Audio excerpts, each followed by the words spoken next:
just here, where we can really start talking about some of the issues in a much more deeper way. So, and then have more of a conversation about how. For example, seminarians and priests often will say, how do you preach the issue of contraception from the pulpit?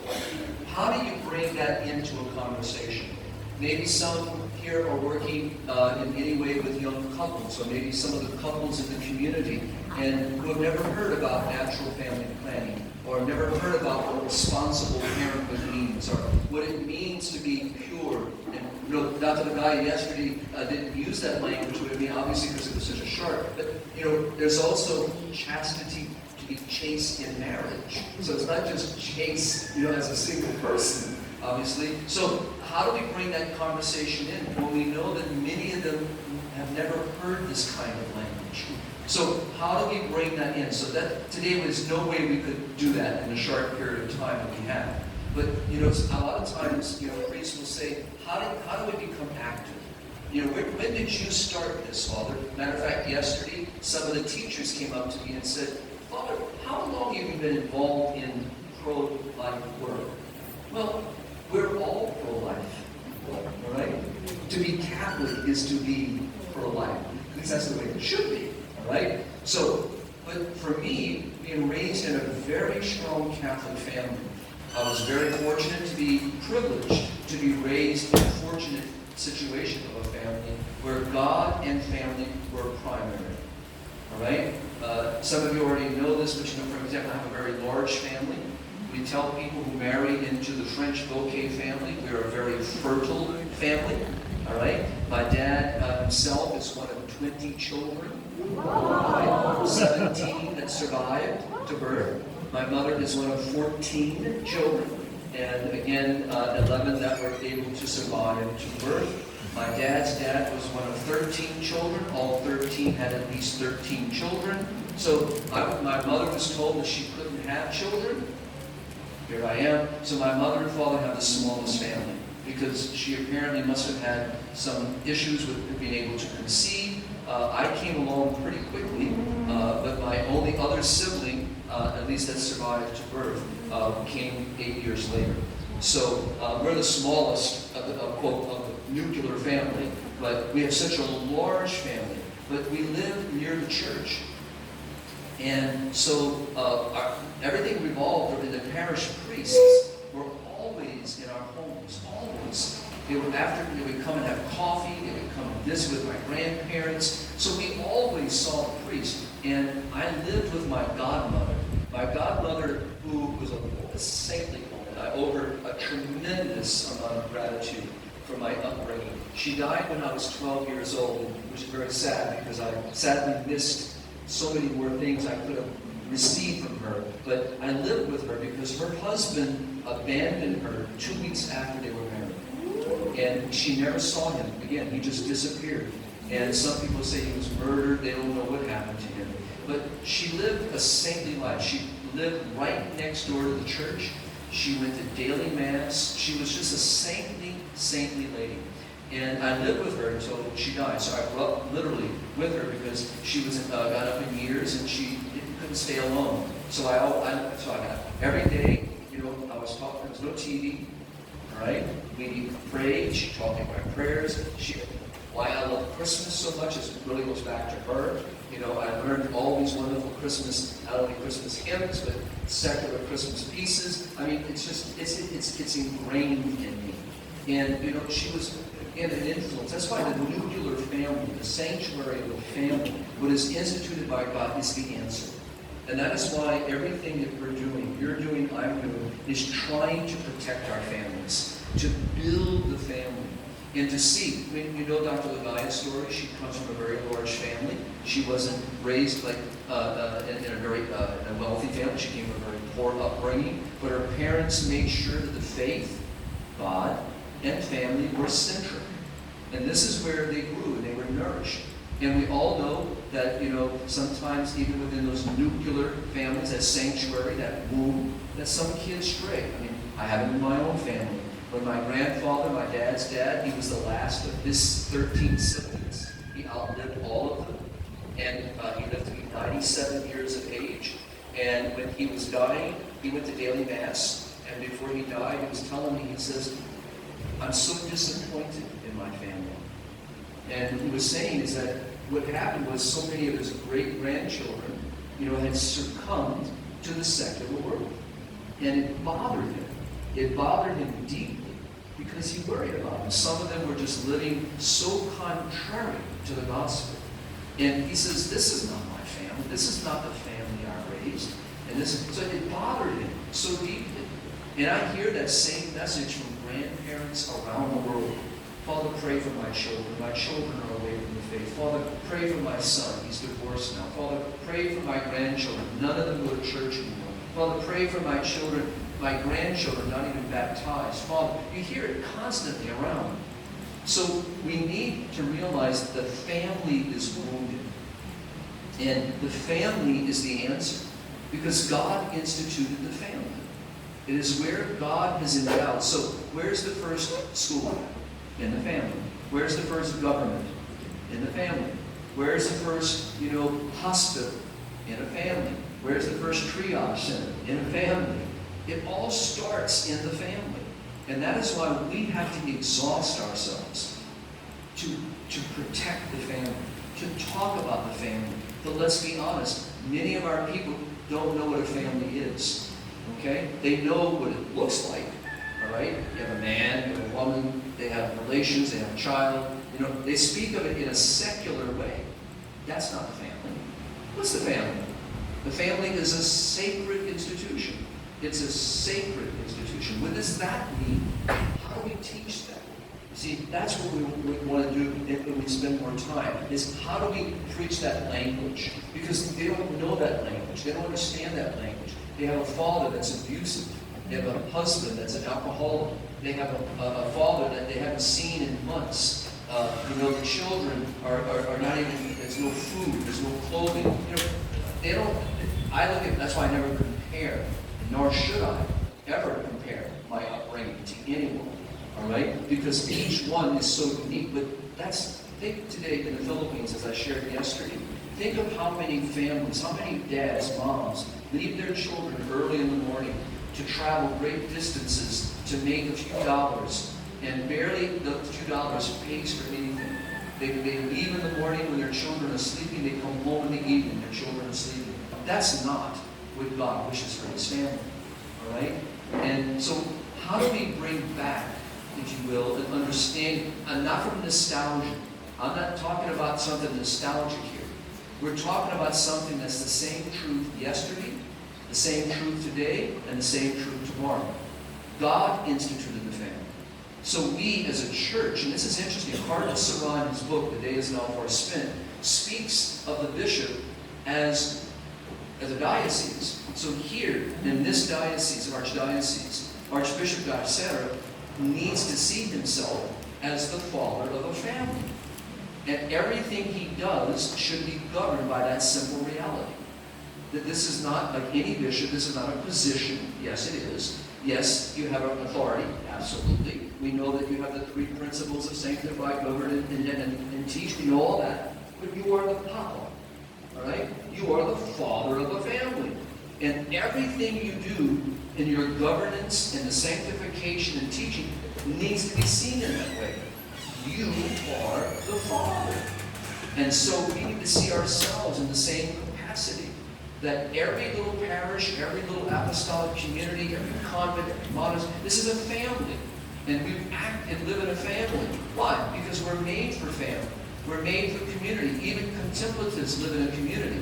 Even a hermit in hermetical life still is part of a family.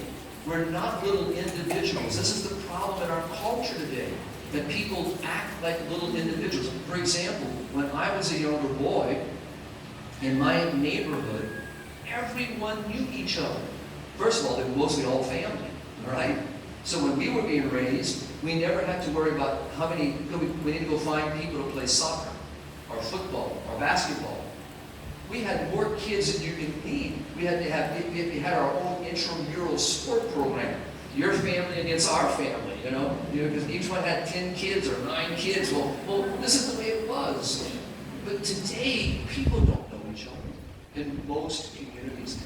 Again, here it's a unique community, but around the world, people live in the same building, on the same floor, next door to each other. In Italy, for example, you walk into some of these condominiums, and the doors are literally share the same jamb, but they don't even know each other. They see each other walk out the door, but they don't know each other. That's not what a society and what God wishes. How do we see ourselves as really nourishing the family? How do we see our language? We were just talking about, how you're working with some of the young ones in the community. That's an example of someone trying to change a conversation. Can you solve all the poverty in the community? No. Can any of us really solve all of the issues? No. But one person at a time, one conversation at a time, one situation, we intervene. And we try to make an impact. We love, we care. We're recognized. This is what Cardinal Surratt is saying. Because for us, this is not some philanthropic work. We're not here to provide some social service. That's not what we do. But for many, that is a starting point. Even within the church, it's a tragedy right now within. So no, we do it because we serve our brothers and sisters and the dignity of each other. This is where we have to keep teaching about family. So, for example, in the community, how do we speak to them about what it means? For example, I'm going to use this as an example. I personally believe we need to start pulling men aside, and men, our priests and other men, need to talk to these men. We need to teach them what it means to be a man, and not a man. That's all fictitious, all right? What is a man? Who is he? What is his role? What is his responsibility? Who is he as a husband, as a father? How does he treat his wife? How does he love her? How does he honor her? How does he respect her?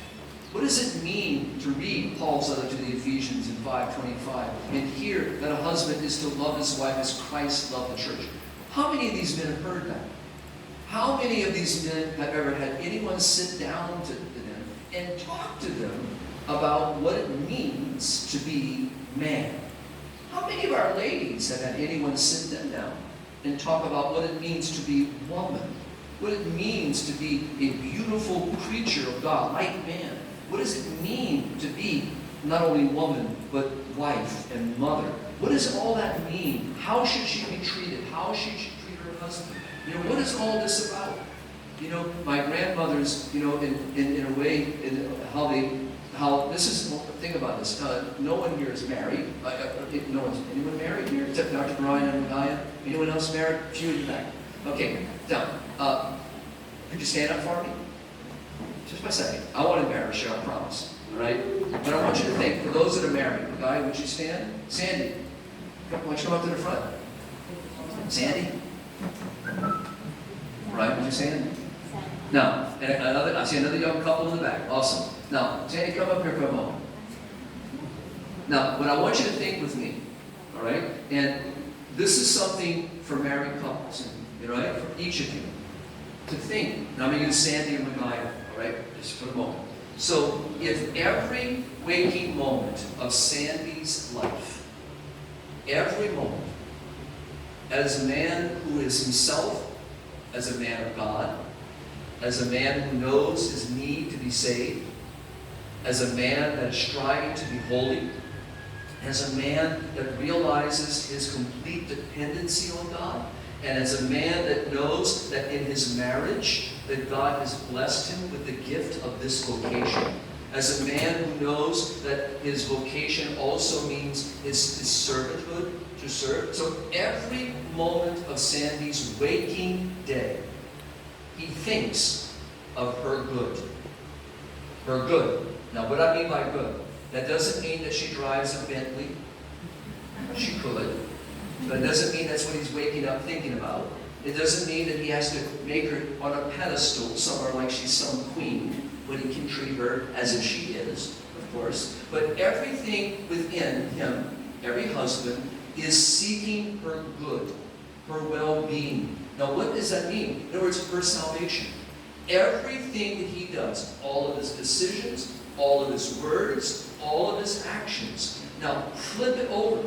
And for her, for the wives here, to do the same in return. That everything in them is for his good, his salvation, his growth, his prosperity. How do I serve him? All right? And that service can be many things. All right? But how? So can you imagine what happens now in a marriage where the two really do become one? See, oftentimes people equate that oneness to the sexual intimacy, which is part of the equation of husband and wife, but that's part of it, right? There's so many other aspects of that oneness. And so if every day, so now you can see how they do. Now bring that to children. So what do the children see? The children see a mother and father who are so devoted to each other, so committed to each other, that everything is for their good, so that when Lagaya walks in the room, Sandy lights up like a candle. When Sandy walks in the room, Lagaya lights up like a candle. Now imagine what most people experience today. Sandy walks in the room. You know, that's what people think today. You know, they see something completely different. So the same thing with the priest. Oh, the priest is exciting, it's wonderful, I love my life. Oh yeah, I want to be a priest. Yeah, right. No. See, this is the issue. You can be seated. You can stay seated. So if you think about that, so what do the kids see? The children see this. And what do? They want the same thing. And how do the parents treat the kids? They treat them with respect. They honor them. They love them. They seek their good. They seek their well-being. The guy talked about this yesterday. And it's so true. I see this in my own grandmothers. All right? And saw this. Now, we came up in such large families. We had big farms. We didn't have all the niceties that everybody else had. But we didn't know that anyway. We had food. We had clothing. We had shelter. We had love. And we had God. All right? So, but the idea was, how many times are these mamas sacrificing? My grandmother, my dad's mother, with all those children, I remember her, she was always at the stove, always washing clothes, but she was always smiling.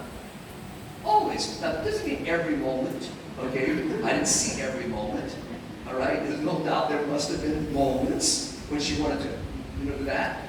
But the idea was that she served, and she did it joyfully. My other grandmother, how many times did they not eat? Not because there was no food, but they didn't have time. Because they were feeding this one, making sure this one was fed, or making sure this one was clothed. Absolutely. And and it's interesting. Let me see. Thank you. And and if you, my own grandfather, my dad's dad, we had dairy cows and everything, and we had to milk these cows. And and I remember we had to dig all these potatoes and corn, and I just remember my grandfather would make us sack all these potatoes, and then we would give them away.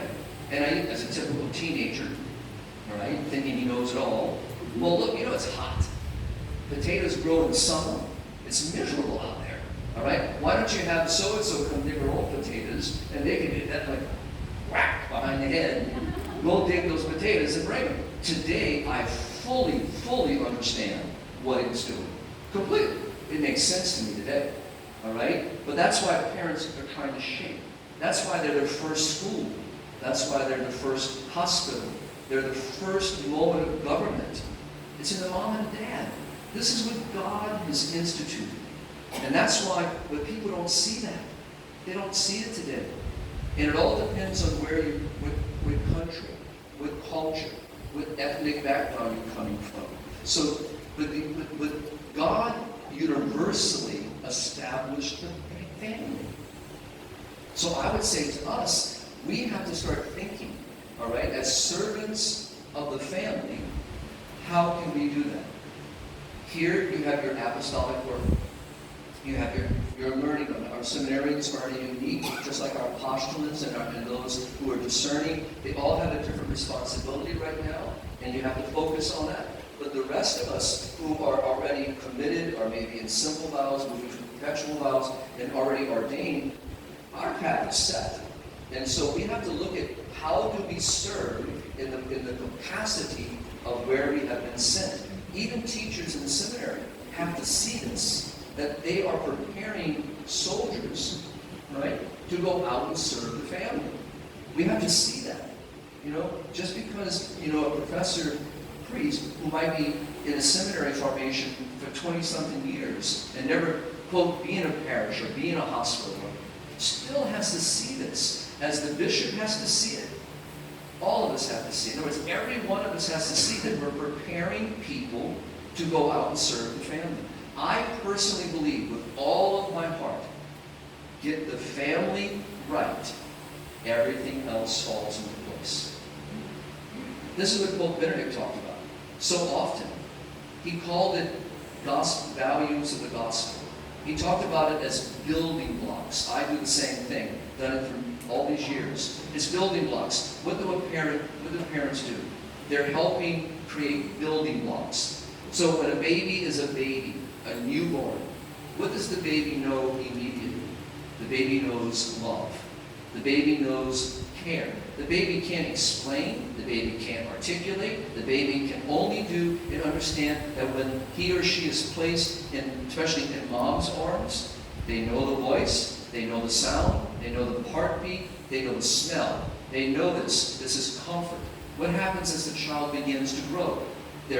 Obviously their visualization, their hearing, their observations, all this begins to happen. So the building blocks, they begin to build, all right? This is where they learn tenderness, they learn compassion, they learn mercy, they learn patience, they learn gentleness, they learn kindness, they learn. So even for a dad, for example, I see this here very sadly, as I see it in many countries, and I've corrected many fathers in my journey of life and love. So when you're raising young children, as they start aging, mom and dad don't have a right to dress immodestly in the house.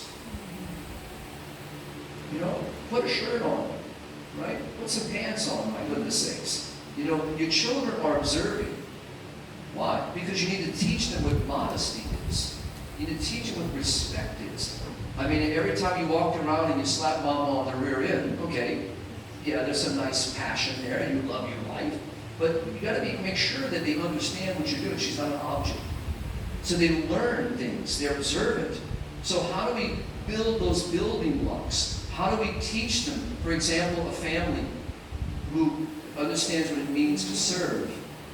An example of this is a young family of 13 children. They have a number of, there's now one priest in the family, there's a few religious sisters in the family, and so this was a few years ago when the youngest one at that time was 5, and 6, and 7, and 8, and so we were having a gathering at the home. And so they invited priests and deacons and so forth. And the mother, and I've known this family for many years, the Howell family, and the mother tells the young ones, today we're having fried chicken. So fresh chickens, they fry, they killed, plucked, and we're going to fry them. And she tells them they love fried chicken. She says, but today you probably will not get the piece of chicken that you enjoy the most. I don't want to hear anyone complain. Whatever is given to you, you are to welcome it and not complain. Yes, Mother. So now it's time for them to be served.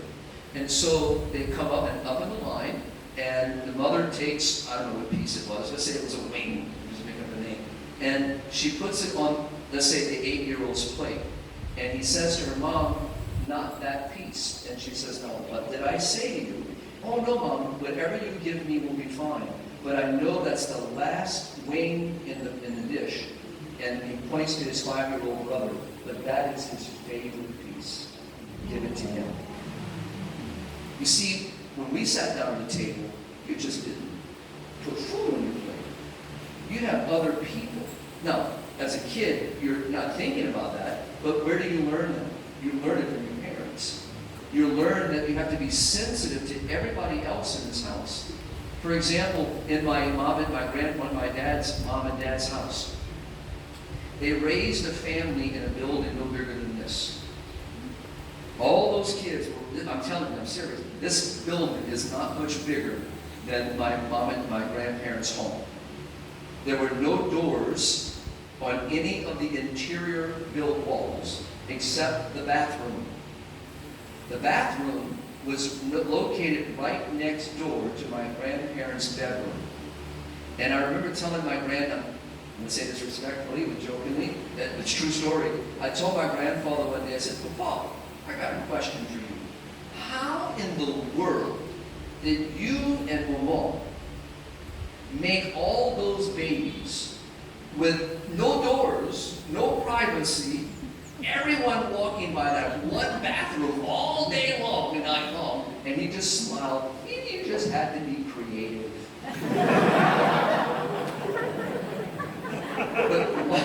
but one family. So I remember as a little boy, we would in my mom and dad in my grandparents' home, that one bathroom had a bathtub. All right, but in my godmother's home that I referenced, there was no interior water. She lived in a very old home, and we had an outhouse. I used what we called a pachom, a chamber pot, for many years. All right, and I used to bathe in what we called a number 3 galvanized tub. Basically, it's kind of like a 4-foot round diameter tub, but it's just a galvanized bucket. That's all it is. And she would get water from the cistern. She'd bring it to the stove. She'd heat the water, and we'd haul water into there. And that's what we would bathe in. All right? And I remember, have you ever heard the adage, "Do not throw the baby out with the bathwater"? I don't know if you ever heard. It's a phrase that I grew up with. Well, I understand exactly what that means. Because when you bathe with 3 other people, and you're using the same water for a few times, the water becomes very, very dark. So if you put the baby in there to bathe the baby, you might forget the baby's in there because you don't see the baby. You lost the baby out of the water. I know exactly what that means because I remember growing up that way. All right? So, but so many of our people today, in Western culture today, there's no younger generation that understands what I just said. None of them have been raised this way. They have been raised very much in privileged situations. They all have their own private bathrooms. They all have their private rooms. They all have air conditioning and heating systems. Very few people in the States are living in some kind of, without these amenities. Not everybody has it, but the great majority. All right? But here in many other parts of the world, you still have the struggles of the family. And I'm not saying what's in the States is perfect either. I think it's creating a very selfish generation. It's creating a very self-centered. And so what's happened today is the definition of the family has changed. So it's one man, one woman, one child.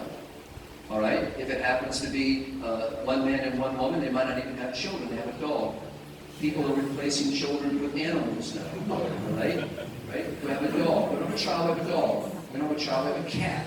We don't have a child, we have a parrot. We have a turtle. We have an elephant. We have a chimpanzee. It's something is absolutely insane with what's going on around the world. Here in the Philippines, come with me into Manila. It's not, you don't have to go all, you don't have to travel 7,000 miles away. Go to Manila. They walk around with little puppies, and in their purse, and, they're hauling around. Same thing. You don't see many children in Manila. We go to Cebu, where we were the other day. You saw many, many more children. I remember we had gone to eat a little restaurant, near where we were, and this entire place, we couldn't even hear ourselves talk because it was so loud in a good way, but it was all kids. You saw more children. Here probably out in a little more rural, you see more children. I even jokingly told Archbishop Palma, maybe because it's so cold in Cebu, they're having more children apparently. And he laughed. It's not cold in Cebu. I'm just picking. I'm saying, so obviously they're a little more open. But you get anywhere near metros and anywhere near major cities, you watch a different change. All right? So we have to reteach people about the family. And it doesn't mean that every family is called to have 20 children. The church never taught that, does not teach that. All right? But it does say that every marital act between husband and wife must be open to life. Must. But how many of our couples here are contraceptive? How many of them have embraced an ideology that's been introduced to them? How many believe that they're going to be happier without children or lesser children? Dr. Brian says, so true, is that basically all we've done is made larger, poorer families into smaller, poorer families. Because let's be honest,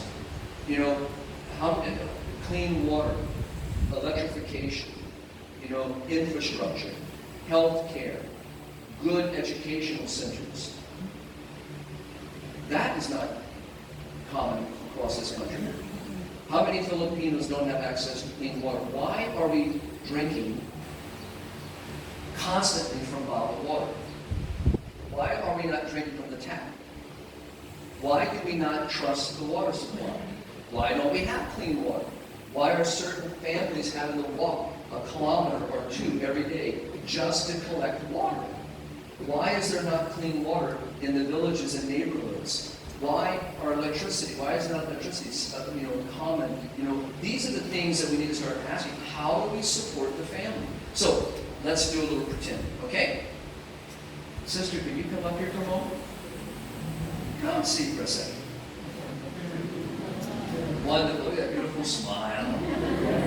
She's thinking, what is he going to do to me? What's your professed name? What's your sister? When? I'll try my best. All right. So I want you to pretend with me that Sister Wen is running for president of the Philippines. She, in 3 years, is going to initiate her campaign for president of the Philippines. Now, I want you to imagine with me, how do you think President Wen, sister, is going to govern? How do you think she would serve as president? She would begin with what? The principles of her faith. The values of her faith. She would want to see goodness and truth and honesty. She would see all the values of the gospel as what would help her to govern. Now this is not something new. Saint Stephen of Hungary governed in this manner. There have been many others that have done so. So in this situation, imagine with me if all of the sisters then became cabinet members. Right? Now imagine with me that with the sisters and all of the brothers and all of the priests became the new Congress. All of you were running for office and won. I guarantee you the Philippines will be different. Because we wouldn't be motivated by selfishness. We're wounded. We can make mistakes, there's no doubt. But we know right from wrong. We know what's important. We know what is of value. We know how the human person is to be treated. You think President would promote divorce? No. Do you think she would promote same-sex unions? No. Do you think she'd promote abortion? No. Do you think she would promote, how about we just steal, murder? No! She would make sure in every ability she has, with her cabinet, with her Congress, to promote the good of the Philippines. She, like Sandy and Ligaya, she would wake up every day. What is good for our people? What is good? Not what the people want. What is good? That's how she would govern. All right? That is what we need to reason. Thank you, President. But it shouldn't be something that, in a way that we're joking about. It should be something we expect. But how many of sadly, our political leaders are so corrupt? And what's happened is people have just accepted it. Oh, it won't change. Wrong. Where's the first government? Do you think, now, sadly, some of the values we see being promoted by some, that's what they learned in their family. Not all of them, but some of the values that we see, they learned in their family. So if we want to solve what's above, we've got to solve what's below. If we want to protect our culture and our society and our families, we need to get back to the basics. All right? And this is going to be the challenge. All right? Because we are allowing in this country, and it's in other countries, we're allowing secular values to determine the meaning of life. we are allowing the rejection of faith, religion, the practice of our faith, to be second, third, or fourth to everything else. So, for example, how many parents here in the Philippines think that what's most important for my child is to have a professional career? Okay? Having a degree and a profession is a noble thing. It's a beautiful thing. But not when it replaces the primary mission and the primary vocation. When a soul determines that what is of more importance is having than in giving, we have a problem. When we have a society that values wealth over simplicity of life, we have a problem. When we have a society that believes that having whatever you want at all costs a lot. When there are people who believe that certain people have rights, other people don't, we have a problem. When we have a society that believes that what is good for society is that which goes against the natural order, that's nothing good for society. Same-sex unions will never be something good. But none of us in this room would ever mistreat someone who is struggling with something. We would never discriminate in a way that's harsh, because that goes against our own basic principles. At the same time, we're not going to let that person unknowingly live in that situation and not do something about it. At the end of the day, I can't make them do something. But let's be honest, we know in this room what is good. Our Madam President knows this. And she knows that this lifestyle is not good for the individual. As Dr. Bryan says, it takes about 25 to 30 years off the lifespan of the average person actively engaged in same-sex relationships. It's not good for the individual, and it's not good for our society. See, that's what it means to govern with sacredness of life and wrong. This is our challenge, right? And some of you I know come from very different countries. I mean, the whole issue of communism, socialism, dictatorships. If you look at this, communism never, and that's why Pope Benedict, condemned it so strongly, and so many others, because it doesn't start with an anthropology of the human person that's anchored in Christianity. It starts with a utilitarian approach to the human person. It's a usury situation. And so what do I get out of it? What can I obtain from it? The person is not seen as sacred, it's seen as part of something that the state owns. Socialism promotes similar values, and so forth. But it doesn't mean that capitalism is any better, right? Because under the capitalistic system, we still see the same utilitarian approach. What changes all this is when we have leadership in the church and in civil society that governs from the truth about the human person, a Christian anthropology. It's a very different anthropology. This is our challenge. And I'm going to encourage us to start thinking, because here you are. You're here currently, actively living and engaged in this community, in the neighboring communities. You're serving here in the local church, here in the Philippines, currently in your assignment. How are you going to contribute?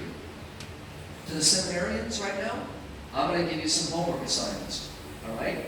Now, what your professors are doing for you is paramount. Same thing with our novices and those in the apostolic years. This is very important to adhere to what is being given, but it's not enough. If you think that your professor is going to give you everything, or your superior, I say this with respect, that's foolish. All right? Which means we have to keep asking and seeking. We have to avail ourselves to the library. Open a book. Not just because you have an exam. Read it. Study it. Read other books. Just because your professor says, here's a book I want you to read, doesn't mean that all other books are not to be read. Read. Study. Learn. Stretch the mind. Stretch the heart. Avail yourself. How many of us in here, I'm going to name a couple of documents of the church, and I'm going to name a few years gone by, just to see, and the camera is still on me, so don't worry, okay, there's no faces, all they see is blue. So, and black. All right? So the idea is, how many of us here have read Humane Vitae, or Human Life? How many? How many of you have read Donum Vitae? How many of you have read Evangelium Vitae? How many of you have read